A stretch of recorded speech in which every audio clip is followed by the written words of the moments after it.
बिस्मिल्लाहिर्रहमानिर्रहीम। अस्सलाम वालेकुम दोस्तों गद्दा दरख्त से बांधा हुआ था। शैतान आया और उसे खोल दिया। गद्दा खेतों की तरफ भागा और खड़ी फसल को तबाह करने लगा। जब किसान की बीवी ने यह देखा तो उसने गुस्से में गड्ढे को मार डाला। गड्ढे की लाश देखकर गड्ढे का मालिक बहुत गुस्से में आ गया और किसान की बीवी को गोली मार दी। किसान अपनी बीवी की मौत से इतना मुश्ताल हुआ कि उसने गड्ढे के मालिक को गोली मार दी। जब गड्ढे के मालिक की बीवी ने अपने शोहर की मौत की खबर सुनी तो गुस्से में उसने अपने बेटों को हुक्म दिया कि वो किसान का घर जला दे।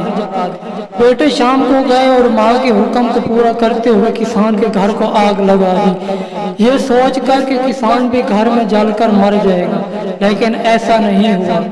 किसान वापस आया और गड्ढे के मालिक के तीनों बेटों और बीवी को कत्ल कर दिया। उसके बाद किसान ने तौबा कर ली और शैतान को कोसने लगा।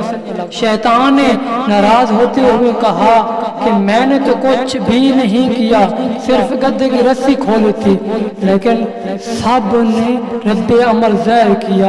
रद्द अमल के जवाब में और ज्यादा और शदीद रद्द अमल ज़ाहिर किया और अपने अंदर की खबासत को बाहर आने दिया। लिहाजा अगली बार जवाब देने, रद्द अमल ज़ाहिर करने और किसी से बदला लेने से पहले रुक जाएं और एक लम्हे के लिए सोचें। कभी कभी शैतान हमारे दरमियान सिर्फ गड्ढा छोड़ देता है और बाकी काम खुद करते हैं।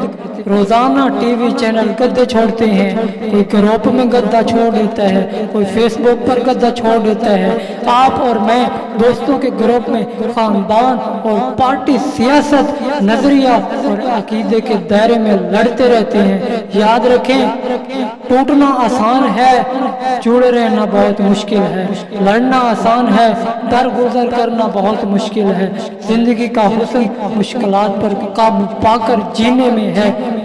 आज की वीडियो आपको कैसी लगी नीचे कमेंट बॉक्स में कमेंट्स करके लाजमी बताएं और हमारे चैनल को पहली दफा विजिट कर रहे हैं तो हमारे चैनल को सब्सक्राइब लाजमी कर लें। मिलते हैं नेक्स्ट वीडियो में, तब तक अपना ख्याल रखें। अल्लाह हाफिज।